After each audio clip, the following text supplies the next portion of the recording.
오늘은 마더스데이입니다. 우리 모두는 어머니, 아버지를 통해서 생명을 선물로 받았고, 또한 그 부모님으로 인해서 사랑을 받았고 사랑하는 방법을 배웠습니다. 그리고 수많은 영향력을 부모님으로부터 받았고 후손들에게 영향력을 끼치면서 살고 있습니다. 어느 초등학교에서 일어난 일입니다. 어느 날부터 한 초등학교 학생이 수업 중에 소리 지르고 돌아다니고 책을 던지고 친구들을 막 때리는 거예요. 그 부모가 아이가 무슨 문제가 있는 것 같아서 여러 검사를 하게 되었습니다. 그 결과는요, 알코올 증후군이었습니다. 아니, 그 아이가 술을 한 번도 마시지 않았는데 어떻게 알코올 증후군에 걸릴 수 있었을까라고 하는 거예요. 그 이유는요, 엄마가 아이를 임신했을 때 계속해서 술에 취해서 살았다라고 하는 것입니다. 무슨 이야기를 하는 것일까요? 자녀에게 가장 큰 영향력을 끼치는 사람이요, 부모라고 하는 것입니다. 한 사람이 성장하면서 여러 가지 것들에 의해서 영향을 받죠. 그 중에 가장 많은 영향력을 받게 되는 것은요, 부모로부터다라고 하는 것입니다. 그러므로 가정의 달을 맞이해서 자녀들과 후손들 그리고 다음 세대에게 어떤 영향력을 주면서 우리가 살아야 될 것인가 라고 하는 것을 같이 나눠보려고 하고 있습니다. 오늘 본문 창세기 22장은요, 아브라함의 믿음의 유산을 아들 이삭에게 물려주는 그 과정들, 그 믿음의 유산을 물려주는 그 삶의 모습이 아주 생생하게 기록되어 있다라고 하는 것입니다. 즉, 아들 이삭에게 가장 귀한 영향력을 끼친 믿음의 아버지 아브라함에 대해서 기록하고 있어요. 하나님께서 어느 날 아브라함 부부에게 말씀하십니다. 창세기 12장 1절 말씀 보시면, 여호와께서 아브라함에게 이르시되 너는 너의 고향과 친척과 아버지의 집을 떠나 내가 네게 보여줄 땅으로 가라, 그렇게 말씀하셨어요. 그러면서 축복을 약속을 하셨어요. 그 축복의 약속이 무엇이냐면 2절 말씀 보십시오. 내가 너로 큰 민족을 이루고 내게 복을 주어 내 이름을 창대하게 하리니 너는 복이 될지라. 그런데 여러분, 아무리 세월이 지나도 하나님께서 주신 약속이 이루어질 것 같지 않은 거예요. 아니, 사인도 안 보이는 거예요. 큰 민족을 이루게 하시겠다고 약속을 하셨지만 큰 민족은커녕 100세 낳은 아들 하나가 전부였습니다. 그런데 하나님께서 아브라함의 인생을 가장 값지고 가장 위대한 인생이라고 말씀하고 있어요. 왜냐하면 아브라함은 아들 이삭에게 믿음의 유산을 물려주었기 때문인 것입니다. 히브리서 11장 30절 말씀 보시면 이 아브라함의 자녀인 이삭에 대해서 이렇게 표현을 하고 있습니다. 믿음으로 이삭은, 여러분, 믿음으로 이삭은이라고 하는 것은요, 이삭은 아브라함으로부터 믿음을 물려받았다라고 하는 것입니다. 여러분, 우리가 믿음의 명문 가문을 이야기를 할 때요, 아브라함, 이삭, 야곱의 하나님이라고 표현하는 거 여러분 잘 아시죠? 할아버지, 할머니로부터 손주들에게 이르기까지 3대에 걸쳐서 믿음을 전해주는 거예요. 아니, 그 이상이 되겠죠. 우리 교회에도 여러 가정이 이 3, 4대에 걸쳐서 아름답게 신앙생활하는 그 모습을 지켜보면서 와, 참 저 믿음의 가문보다 더 큰 축복이 무엇일까, 그런 생각을 하게 됩니다. 그렇다면 여러분, 크리스찬 부모로서 자녀들과 후손들에게 물려줄 수 있는 가장 소중한 것이 무엇이냐라고 하는 것입니다. 영원하지 않은 물질일까요? 아니면 영원한 생명일까요? 답은 여러분들이 한번 해보십시오. 그렇다면 여러분의 가정은 어떤 믿음의 유산을 만들어 가고 있느냐라고 하는 것입니다. 우리 교회는 다음 세대에게 물려줄 믿음의 유산이 있느냐라고 하는 것입니다. 기도하고 소망하는 마음이 있습니다. 바른 믿음 위에 든든히 서가는 가정들이 바로 여러분의 가정 되기를 간절히 소망하고요, 다음 세대에게 믿음의 유산을 물려줄 교회가 바로 우리 교회가 되기를 간절히 소망합니다. 그렇다면 믿음의 가문을 세우고 다음 세대에게 믿음을 물려주기 위해서 어떻게 해야 될까요? 그 첫 번째는요, 믿음이 우선순위가 되어야 합니다. 믿음이 우선순위가 되어야 한다고 하는 것입니다. 스티븐 코비가 쓴 성공하는 가족들의 7가지 습관이라고 하는 책에 보면 이런 내용이 있습니다. 사회의 모든 분야에서 성공하면서 가정을 등한시한다면 그것은 침몰해 가는 타이타닉호의 갑판 의자를 정리하는 것과 같다. 아무리 성공을 한다고 해도 의미가 없다라고 하는 것입니다. 요즘 젊은 분들이 있잖아요, 자녀를 가장 우선순위로 두는 것을 보게 됩니다.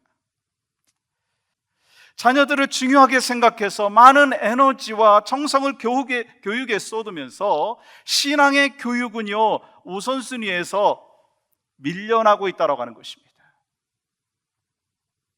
그래서 신앙생활보다 좋은 대학 보내는 것이 더 우선순위이고요, 신앙생활보다 세상적으로 성공하는 것에 우선순위를 두는 크리스찬 부모들이 있다라고 하는 거예요. 여러분은 어떠신가요? 즉, 믿음 생활에 우선순위를 두지 않는 부모들 때문에 자녀들이 믿음을 이어가지 못한다라고 하는 것입니다. 근데 오늘 본문에 보니까요, 아브라함은 자녀를 향한 우선순위가 믿음이었다라고 하는 것을 볼 수가 있습니다. 창세기 22장 4절 말씀 보시면 이렇게 기록하고 있어요. 그 아들 이삭이 난 지 8일 만에 그가 하나님이 명령하신 대로 할례를 행하였더라. 아브라함은 이삭이 태어난 지 8일 만에 할례를 행했습니다. 할례는요, 하나님의 언약을 상징하는 것입니다. 어떤 언약인가요? 창세기 17장 7절 말씀 보시면 이렇게 기록하고 있어요. 한번 같이 읽겠습니다. 시작. 내가 내 언약을 나와 너 및 내 대대 후손 사이에 세워서 영원한 언약을 삼고 너와 내 후손의 하나님이 됨이라. 할례는요, 하나님의 백성, 하나님의 자녀로 키우겠다라고 하는 부모의 헌신입니다. 마치 우리가 우리 아이들 유아 세례를 받게 하는 것 마찬가지잖아요. 내 아이를 하나님의 자녀로 키우겠다고 헌신하고 결단한 것, 그러면서 유아 세례를 받게 하잖아요. 할례는요, 부모의 헌신과 결단이라고 하는 것입니다.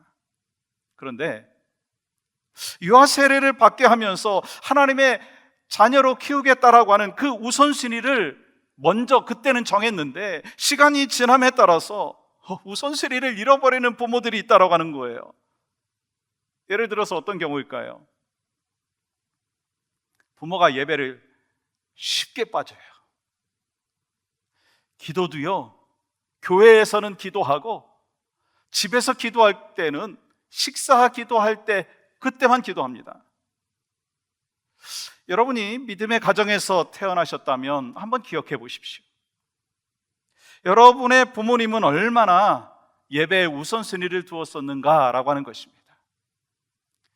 예전에 믿음의 선배들은요, 목숨 걸고 예배를 드렸고 예배가 우선순위였습니다.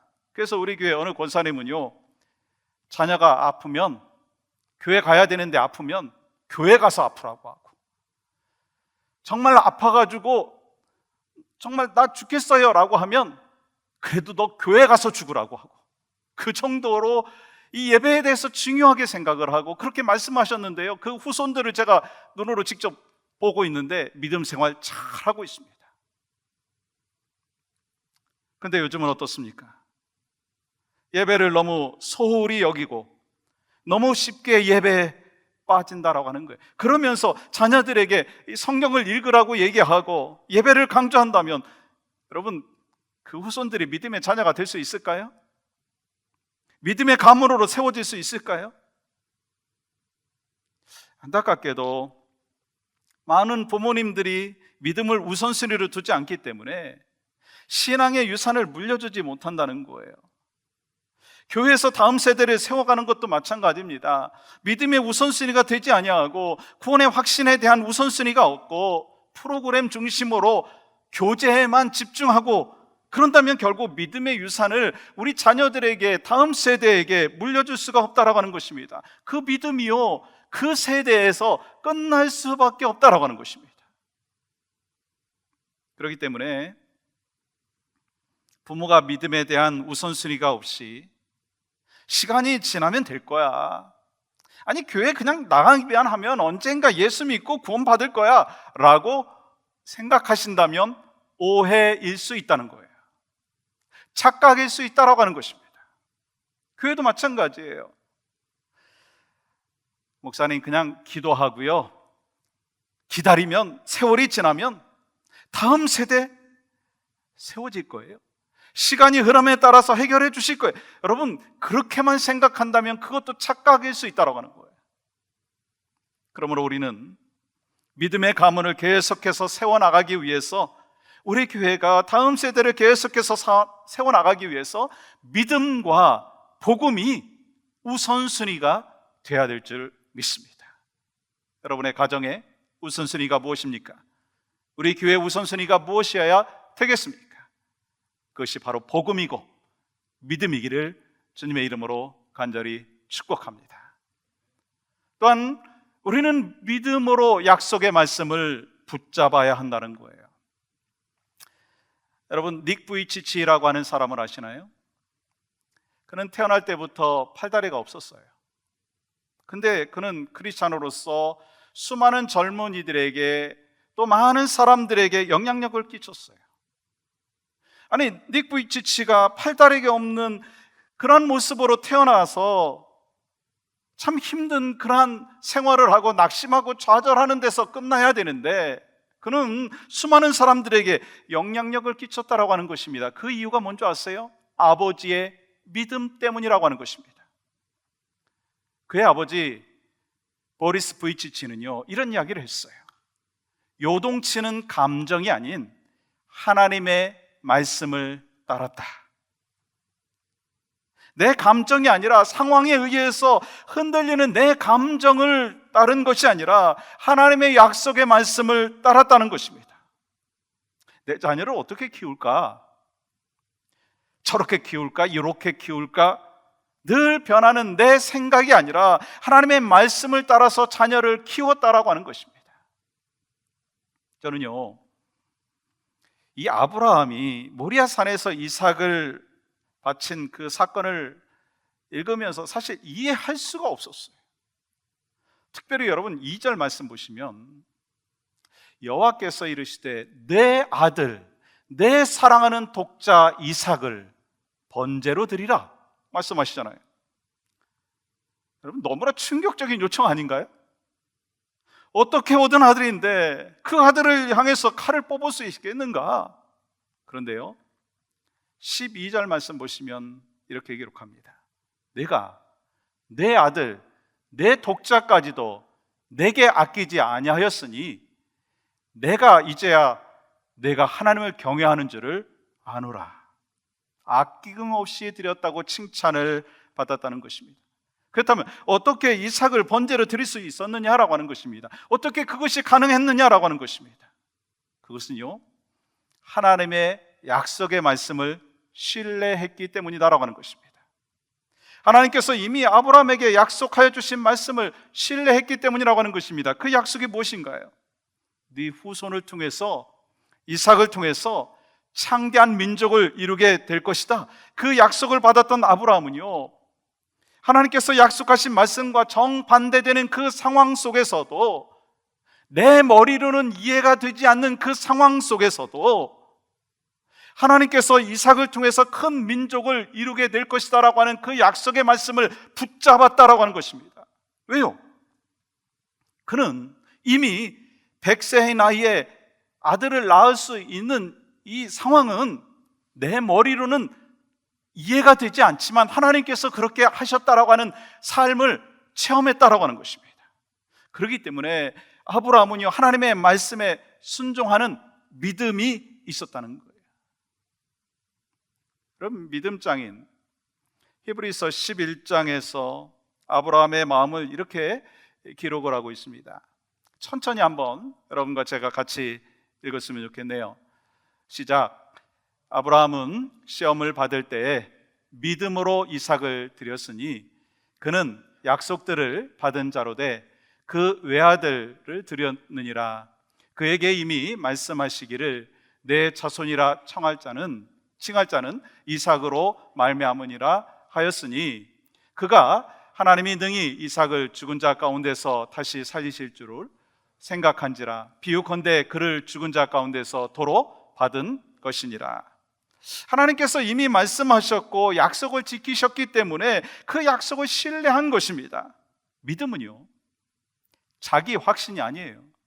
믿음은 자기 확신이 아닙니다. 내가 마음대로 살면서 하나님께서 내 자녀를 언젠가 회복시켜 주실 거야, 그건요 믿음이 아니라는 거예요. 그것은요 헛된 희망입니다.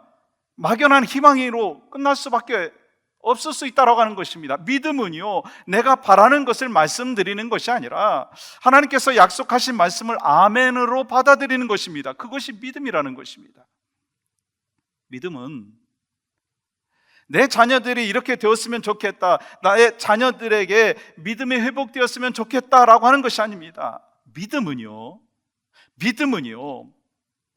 하나님의 약속의 말씀을 믿는 믿음의 부모가 하나님께서 내 자녀를 축복하실 것이라고 하는 약속의 말씀을 붙들고 살아가는 것입니다. 믿음의 본을 보일 때 부모가, 후손들은요 약속의 말씀을 붙들고 살아갈 수가 있다는 것입니다. 부모가 약속의 말씀을 붙들고 살아가는 그 모습을 자녀들이 지켜보고 그 자녀들도 약속의 말씀을 붙들고 살아가게 된다라고 하는 것입니다. 그런데 그 믿음은요, 보니까 어릴 때 심어주는 것이 좋더라고요. 그래서 손주들에게, 자녀들에게, 교회 다음 세대에게 믿음을 잘 심어주는 것이요 우리의 사명이라는 거예요. 그래야 믿음의 가문을 세울 수 있고 대를 이어서 다음 세대를 세워나가는 축복의 교회가 될 수 있다라고 하는 것입니다. 이삭은요, 아버지 아브라함이 어떻게 하나님께 복을 받았는지, 어떻게 하나님의 인도하심을 체험했는지 눈으로 보았어요.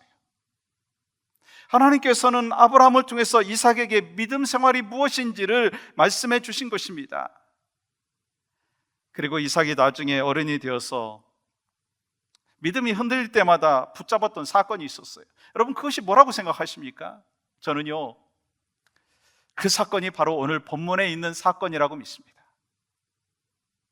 아버지가 100세에 낳은 나를 참으로 사랑하셨지만, 참으로 귀하게 여기셨지만, 하나님께서 말씀하시면 그 말씀대로 순종하는 것을 보면서 나도 하나님의 말씀대로 살아야지, 그 결단을 하면서 흔들리는 삶의 여정 속에서도 다시 하나님의 약속을 붙잡는 믿음의 삶을 누가 살았어요?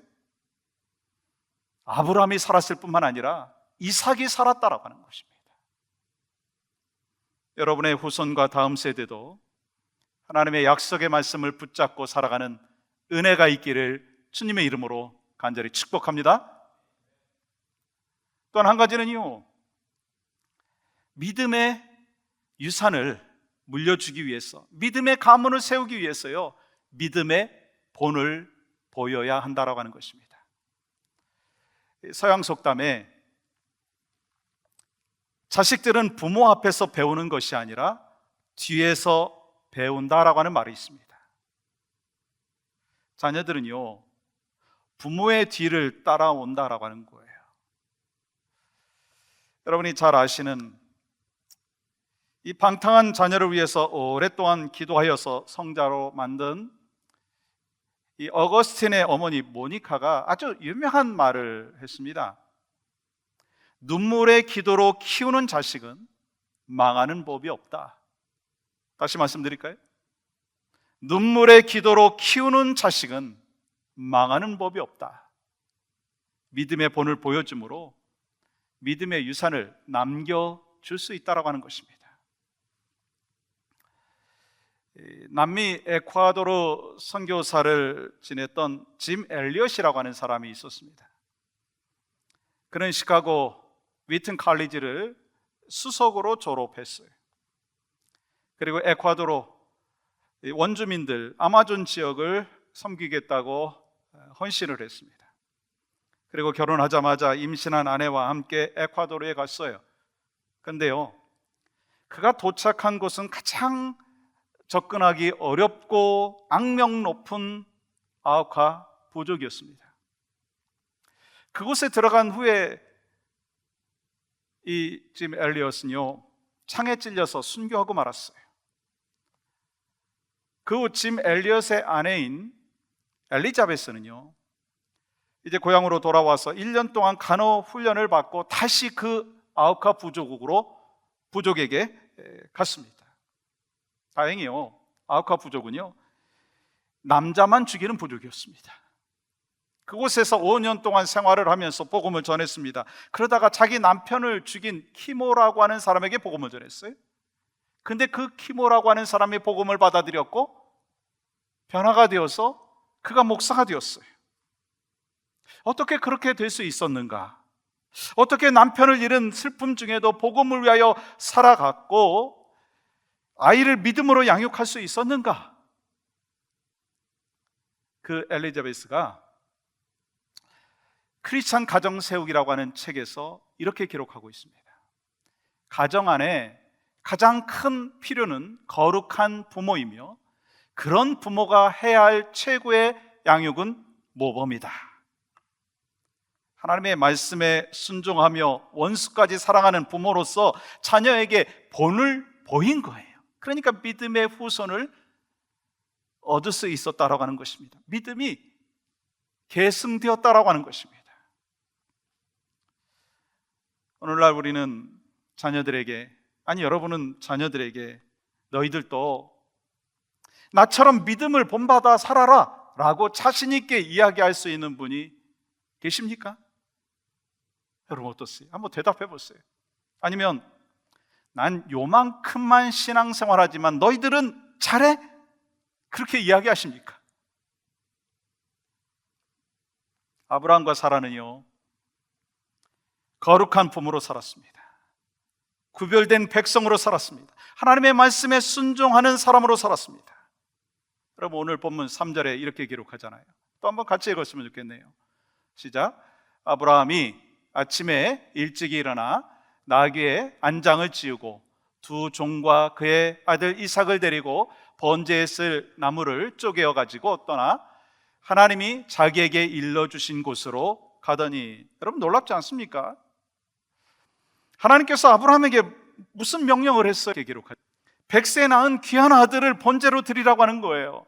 여러분 지금 아브라함이 순종할 수 있는 상황이라고 생각하십니까? 여러분 대답해 보세요. 순종할 수 있는 상황이라고 생각하세요? 저는 답을 압니다. 여러분도 나름대로 답을 할 거예요. 그런데 아침에 일찍이 일어나 순종했다는 거예요. 근데 더 놀라운 것은요, 아내 사라가 말리지 않았어요.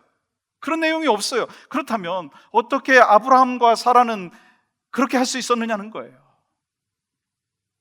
그것은 아무리 사랑하는 자녀라 한다 할지라도 하나님의 말씀에 순종하는 것보다 더 중요한 것이 없었기 때문인 것입니다. 어떤 분은 이렇게 말씀하실 수 있어요. 목사님, 아브라함 아닙니까? 믿음의 조상 아닙니까? 그는 믿음이 있었지만 저는 그 정도 믿음이 없습니다 라고 이야기하실 수도 있습니다. 그런데요, 유명한 설교자 스펄전 목사님께서 여기에 대해서 이렇게 이야기를 하셨어요. 아브라함이 자기 아들을 태울 번제에 쓸 나무를 패고 있었을 때 그는 나무를 쪼갠 것이 아니라 자신의 무엇을 쪼개고 있었던 것이다? 심장을 쪼개고 있었던 것이다 라고 얘기했어요. 자신의 심장을 쪼개는 순종, 그 순종이 이삭으로 하여금 믿음을 얻게 되었다라고 하는 것입니다. 아브라함의 믿음을 보고 자란 이삭에게 믿음이 계승되었어요. 아브라함은요, 도저히 순종하기 어려운 하나님의 명령에, 약속의 말씀을 붙잡고 순종했어요. 아들 이삭은요, 아버지 아브라함에게 순종을 배웠습니다. 결국 여호와의 하나님을 뭐라고 이야기합니까? 뭐라고 부르죠? 아브라함의 하나님, 이삭의 하나님, 야곱의 하나님이라고 고백하게 된 것입니다. 그러므로 여러분은 믿음의 본을 보임으로 믿음의 가문을 세우시기를 주님의 이름으로 간절히 축복합니다. 사랑하는 성도 여러분, 내가 적당히 신앙생활을 한다고 해도 우리의 자녀들은 언젠가 신앙생활을 잘 할 것이라고 생각한다면 그것이 착각일 수 있다는 거예요. 내가 적당히 신앙생활하면요, 자녀들은 나중에 어떻게 신앙생활할까요? 여러분보다 더 적당히 신앙생활할 것입니다. 우리가 세상과 타협하면요, 우리의 자녀들은요, 우리보다 더 세상과 타협하게 될 것입니다. 그러나 하나님의 말씀에 타협이 없는 부모, 본이 되는 부모로서 살게 된다면 우리는요, 자녀들에게 믿음의 유산을 물려주고 믿음의 가문을 세우는 축복을 얻게 될 줄 믿습니다. 사랑하는 여러분, 우리는 구원받고 먼저 천국에 갔는데 천국에서 아무리 기다려도 우리의 자녀들이 오지 않는다면 어떤 마음이겠어요? 교회에서 늘 보던 다음 세대 아이들이 천국에서 다시 만날 수 없다면 그때 여러분과 저의 마음은 어떻겠느냐라고 하는 것입니다. 혹시 여러분 중에 썬데이 크리스찬으로서 교회만 왔다 갔다 하는, 그러면서도 구원의 확신이 없고 구원받은 자의 삶을 살지 못한다면 여러분, 미래가 불확실한 거 아닌가요? 믿음으로 살다가 먼저 천국에 가신 부모님을 만날 수 없게 된다면 어떻겠느냐는 거예요. 아니, 천국에 가신 우리 부모님께서 우리를 간절히 기다리고 있는데 우리가 천국에 가지 못한다면 어떨까요? 한번 상상을 한번 해보십시오. 그렇기 때문에 우리의 자녀들이 세상에서 아무리 성공한다 해도 아이들에게 믿음을 물려주지 못한 부모는요, 이 짧은 세상에서 남들보다 좀 더 잘 먹고 잘 살 수 있는 것은 보장시켜 줄 수 있을 줄 몰라도 영원한 나라 천국에 갈 수 없는 후손으로 만들고 있다는 거예요. 영원한 나라 천국에 갈 수 없는 다음 세대를 키우고 있다라고 하는 것입니다. 그러므로 부모로서, 믿음의 선보로서 필요한 것은 뭐냐면 자녀를 양육하고 다음 세대를 세워가면서 믿음이 우선순위가 돼야 될 줄 믿습니다. 어떤 상황 속에서도 하나님의 약속의 말씀을 붙잡고 살아가는 믿음의 백성, 그리고 우리 자녀들을 향하여, 다음 세대를 향하여서 믿음의 본을 보이는 그러한 삶이 바로 여러분과 저에게 있기를 간절히 소망합니다. 이를 통해서 우리의 가문이 믿음의 가문으로 세워지고 우리 교회가, 다음 세대가 더 견고해지는 축복의 공동체가 되기를 주님의 이름으로 간절히 축복합니다.